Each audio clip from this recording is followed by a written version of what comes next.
اگر ان چیزوں کو دیکھا جائے تب ہی معلوم ہو سکتا ہے کہ یہ جو چیزیں تھیں یہ بالکل پوری طرح سے خیر پر مبنی تھیں، یہ بہت زیادہ پروڈکٹیو تھیں، نہ کہ معاذ اللہ کہ آپ کی کوئی جبلتوں کے تحت ہونے والے کچھ کام تھے. تو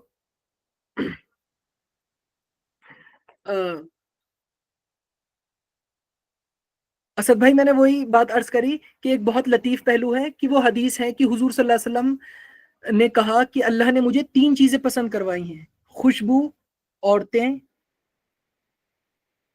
اور نماز میری آنکھوں کی جی ٹھنڈک جی ہے. جی جی پلیز بھائی اوور ٹو یو، اس کو آپ اچھی طرح عرض کریں پلیز.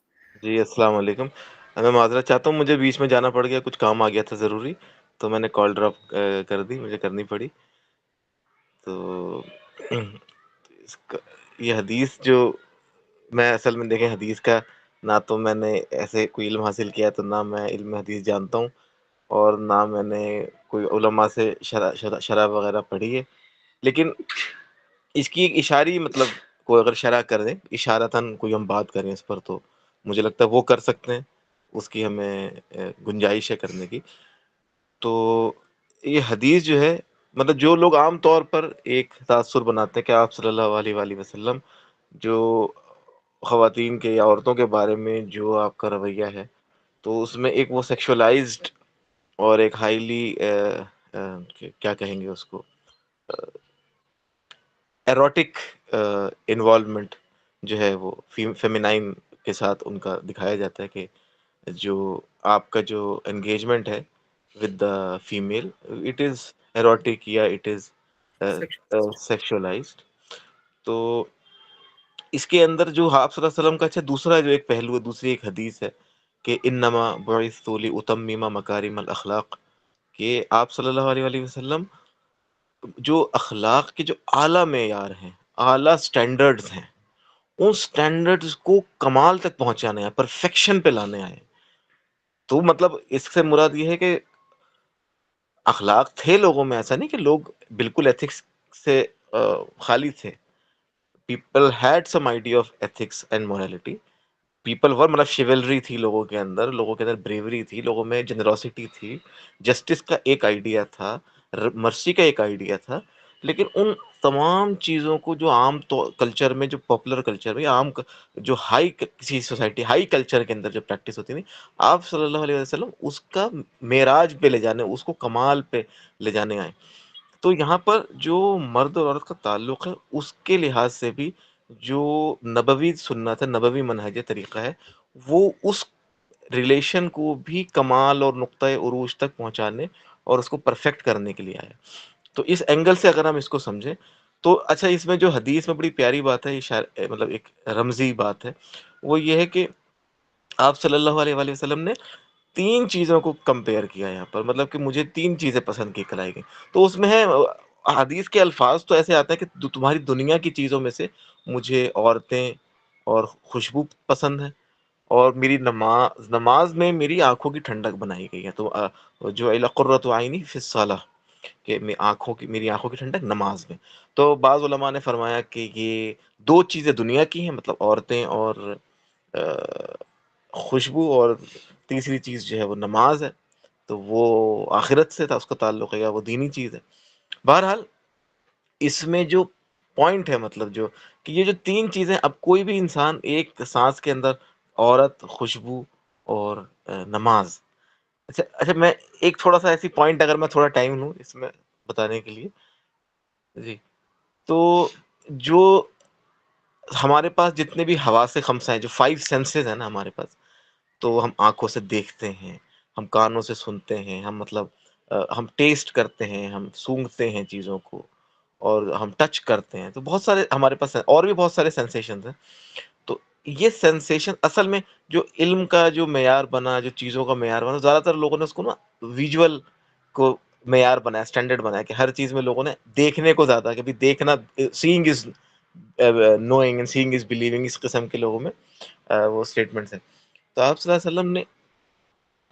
علیہ وسلم نے یہاں پر خوشبو کو جو، اچھا ایک نبوی مزاج میں یہ بھی چیز ہے کہ آپ جو ہے خوشبو پسند فرماتے تھے، آپ الگ الگ قسم کی خوشبوئیں اور آپ جو ہے نا لطیف چیزوں کو پسند، تو یہ نبوی مزاج کی لطافت کو دکھاتا ہے، ہمارے سامنے اجاگر کرتا ہے کہ جو نبی کا مزاج ہے وہ لطیف چیزوں کی طرف جا رہا ہے. مطلب ایک تو سینس میٹر، سینس کی جو چیزیں ہیں وہ ہمارے سامنے ہیں، لیکن ان چیزوں میں سے بھی جو لطیف سٹل ایلیمنٹس ہیں ان کو اجاگر کرنا، ان کی طرف متوجہ ہونا. تو ہمارا جو میٹر کے ساتھ انگیجمنٹ ہے، انگیجمنٹ سے مطلب مراد کہ ہم کیسے ڈیل کرتے ہیں، ہم ہمارے آس پاس ایک دنیا ہے، مطلب گھر ہے، گاڑی ہے، دنیا داری ہے، بزنس ہے، کام ہے، آپ ایجوکیشن پہ جاتے ہیں، آپ ہے نا جو الگ الگ قسم کی چیزوں سے آپ انگیج کرتے ہیں. تو باغوں میں جاتے ہیں، پھول دیکھتے ہیں، اچھا موسم ہوتا ہے تو آپ گھومنے جاتے ہیں. تو وہ جو ساری چیزیں ہیں، وہ جو ساری سینریز آپ کے سامنے آتی ہیں سینس کی، اس سے ہم کیسے انگیج کریں؟ ایک انگیج کرنے کا طریقہ تو یہ ہو گیا کہ ہم اس کو گروسلی انگیج، مطلب اس کی جو کثیف چیزیں، مطلب مجھے انگریزی کا لفظ اتنا شاید میں سمجھا نہیں پا رہا کہ جو جسے ہندی میں استھول کہتے ہیں، مطلب کہ ایک ہوتا ہے سوکشم اور ایک ہوتا ہے استھول. ہندی کے یہ، سنسکرت کے یہ الفاظ ہیں. مطلب ایک انگیجمنٹ ہے کہ اس سے ایسا سینس گریٹیفیکیشن لینا جو کہ آپ کی طبیعت میں ہیجان پیدا کرے اور خدا سے دوری پیدا کرے اور آپ کی طبیعت کے اندر جو ہے نا وہ روحانیت ختم کرے.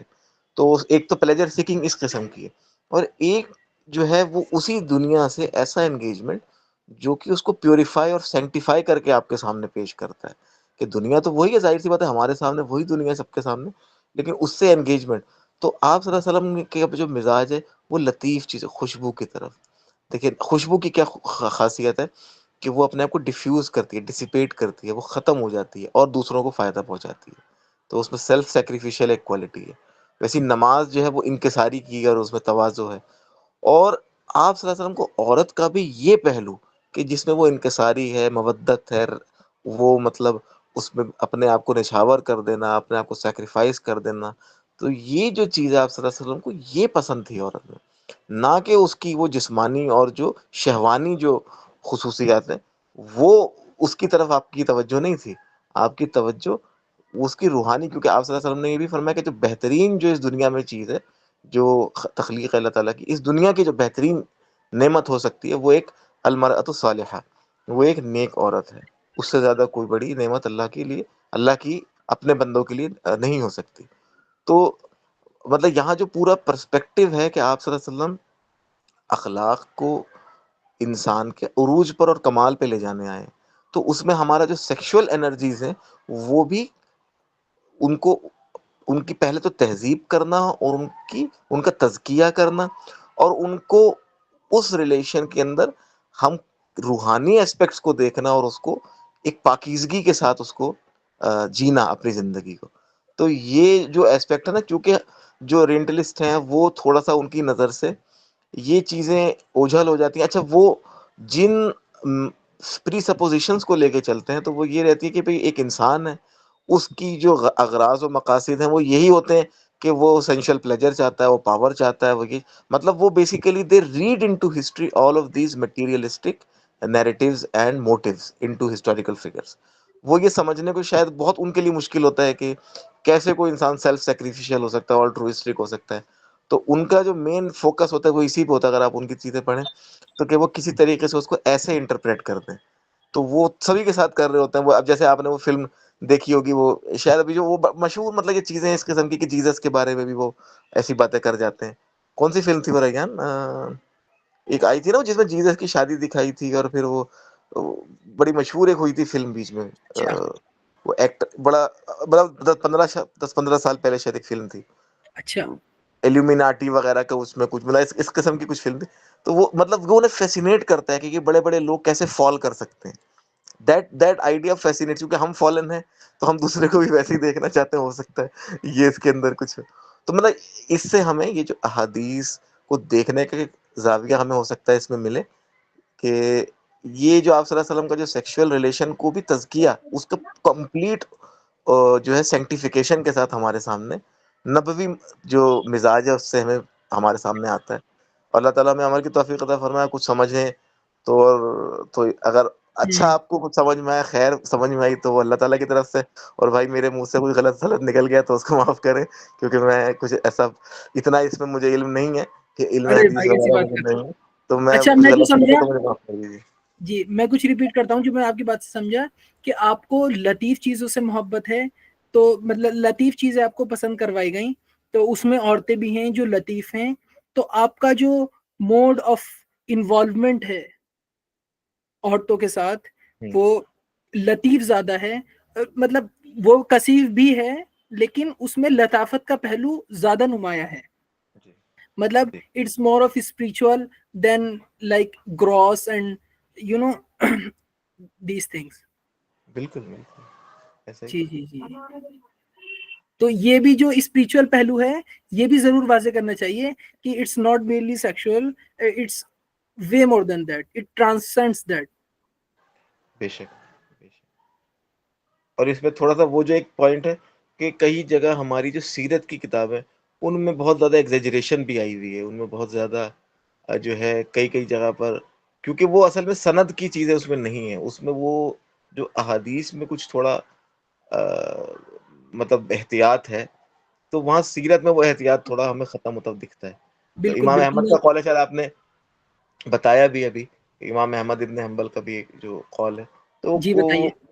جی کہ اس میں کہ 3 چیزوں کو انہوں نے، مطلب یہ بڑی ایک حیران کن بات ہے، انہوں نے کہا کہ 3 چیزیں ایسی ہیں جو سنت کے مطابق بولی جاتی ہیں آپ صلی اللہ علیہ وسلم کے متعلق، جو کہ جن کا کوئی اصل نہیں ہے، کوئی سند نہیں ہے. تو انہوں نے کہا کہ وہ ایک ہے جو سیرت کی کتابیں لکھی گئی ہیں، دوسری ہے جو تفسیر معصور جسے کہتے ہیں کہ جو احادیث میں جو تفسیر بیان ہوئی ہے، اور تیسری چیز انہوں نے فرمائی ملاحم، مطلب کہ جو قیامت، آثار قیامت کے بارے میں بہت ساری چیزیں آتی ہیں، ان میں بہت کچھ موضوعات شامل ہیں. تو احادیث مطلب جو سیرت کے باب میں نا بہت ساری موضوعات ہیں، تو اس میں خواتین کے ساتھ تعلق کے جیسے کچھ بڑی ایسی احادیث ہیں جو مطلب زیب نہیں دیتی کہ ان کو بیان کیا جائے، رسول اللہ کے شایان شان نہیں ہے، اور آپ کے بہت ایسے واقعات کے آپ نے معاذ اللہ لوگوں کو مطلب قتل کروایا اور ان کے پیچھے اسیسنز بھیجے، اس قسم کے کچھ واقعات ہیں جو یہ سیرت کی کتاب، اور سیرت میں کیا ہے کیونکہ سند نہیں ہے، بیسیکلی کہانی چل رہی ہے، تو اس لیے بھی تھوڑا ہم جب ڈیفینڈ کر رہے ہوتے ہیں رسول اللہ کو تو اپنی ٹریڈیشن کی بھی کچھ چیزوں کو دیکھ کے یہ کہاں کہاں پر ان آتھینٹک چیزیں ہماری ٹریڈیشن میں شامل ہو گئی ہیں، اور اسرائیلیات کے نام پر تفسیریں آ گئی ہیں، وہ پوری تفسیر جو حدیث کے نام باب میں جو آئیں گے نا، مطلب تفسیر کے باب میں جو احادیث آئیں گے ان میں بہت ساری اسرائیلیات شامل ہیں. ویسے یہ بہت سارے نیریٹیوز بادشاہی زمانوں میں، سلطانی جو سلاطین کے زمانے ہیں نا، ان کے زمانے میں حضور صلی اللہ علیہ وسلم کے بارے میں بہت ساری چیزیں ایسی آ گئیں کہ وہ تھوڑا سا اپنا بھی شاید ہو سکتا ہے اس میں کچھ ان کا نیریٹو شامل ہو یا جو بھی ہو، تو اس میں احتیاط برتنا چاہیے کہ تھوڑا ہم وہ ساری چیزیں ایک دم سب نقل نہ کر دیں جو لوگ کہتے ہاں. اور بھائی اس زمن میں جو ہے نا، جو حضور صلی اللہ علیہ وسلم کی متعدد ازواج اور تعلق، اس زمن میں ایک وہ بات بھی ایک بہت اپولوجیٹک سی وہ ایک سوچ ہے جو مطلب ہمارے لوگوں نے اختیار کری ہے. تو مطلب یہ بات اس لیے عرض کرنی ضروری ہے کہ ہمیں پتا ہو کہ جو اکیڈیمیا ہے اور جو علماء ہیں، مطلب جو ہمارا ٹریڈیشن ہے اس میں اس طرح کے مختلف زاویہ نظر بھی ہیں.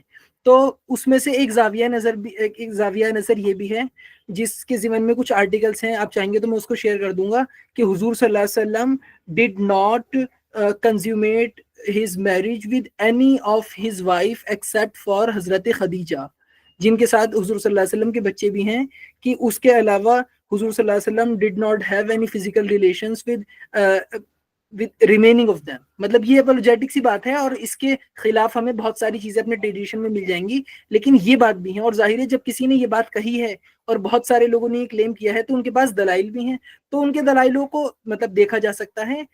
تو انہوں نے یہ آرگیو کیا ہے کہ he did not have any physical relations with any of them except for حضرت خدیجہ، جو کہ میں سمجھتا ہوں بہت اپولوجیٹک اور غیر واقعی، مطلب اتنی فیکچوئل بات یہ نہیں ہے.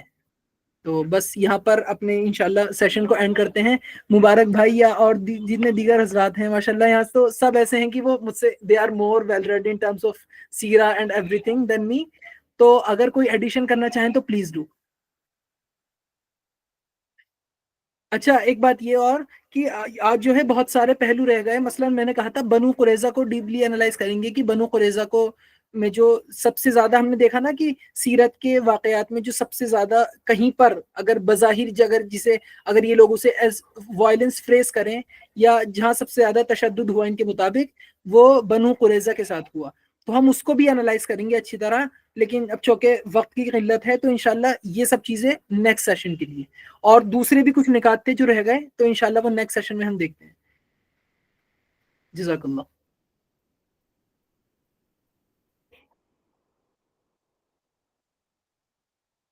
جی فرمائیے.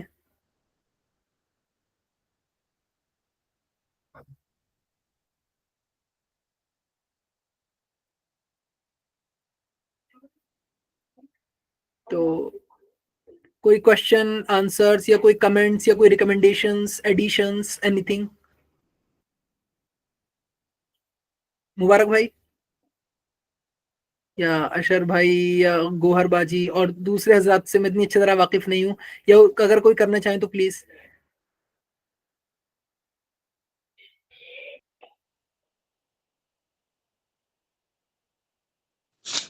نہیں بھائی کوئی بہت کوئی دماغ میں نہیں آ رہا نکتہ, بس وہ جو مطلب بہت ایکسپریسو وہ تھا سیشن, اور جو بھائی نے ابھی جو وہ جو مطلب سٹل سی جو بات بتائی نا وہ بہت وہ تھی, کیا کہتے ہیں, کافی انفارمیٹیو تھی. جی exactly it's something very new for me. مطلب جب میں نے بات سنی بھائی سے تو مجھے بھی مطلب میں نے کبھی سنی نہیں تھی, اور مجھے پھر یہ اندازہ ہوا کہ ہمارے یہاں اس بارے میں کوئی زیادہ بات کی بھی نہیں جاتی تو اکثریت نے سنی نہیں ہوگی, تو اس لیے آئی ریکویسٹڈ ہم ٹو پٹ دیٹ فورتھ. جی جی الحمدللہ. تو انشاءاللہ اینڈ کرتے ہیں. واخر دعوانا الحمد للہ رب العالمین والسلام علیکم ورحمۃ اللہ وبرکاتہ. جزاکم اللہ. مشارق علی بھائی جی. السلام علیکم ریان بھائی اور سبھی کو. بھائی کیسے ہیں؟ الحمدللہ سب ٹھیک ہیں. تو میں یہ کہنا چاہ رہا تھا کہ ماشاءاللہ آپ کا انالائسس دیکھا, بہت زبردست اور اچھا لگا. دیکھو ہمیں تو مطلب اتنی نالج نہیں ہے ان سب چیزوں کی, کیونکہ بھاگ میں پتہ نہیں چل رہا کیا پڑھ رہے ہیں کیا نہیں پڑھ رہے, بالکل ٹائم نہیں ملتا. تو مجھے یہ بتائیے گا یہ آپ سیشن کب اسٹارٹ کرتے ہیں, ڈیلی ویکلی کیا آپ کا حساب کتاب ہے؟ تو انشاءاللہ میں آپ کا جو یہ جوائن کروں گا کچھ سیکھنے کو ملے گا انشاءاللہ. جی انشاءاللہ بھائی میں انشاءاللہ جیسا بھی ہوگا آپ کو اپڈیٹ دیتا رہوں گا, اور ویکلی تو نہیں, لیکن مطلب ایسا نہیں ہے کہ اس کا کوئی مخصوص دن ہے, لیکن لیکن انشاءاللہ جب بھی سیشن ہوگا تو میں آپ کو اپڈیٹ دیتا رہوں گا. جی جی انشاءاللہ بہتر. جی جی جزاک اللہ.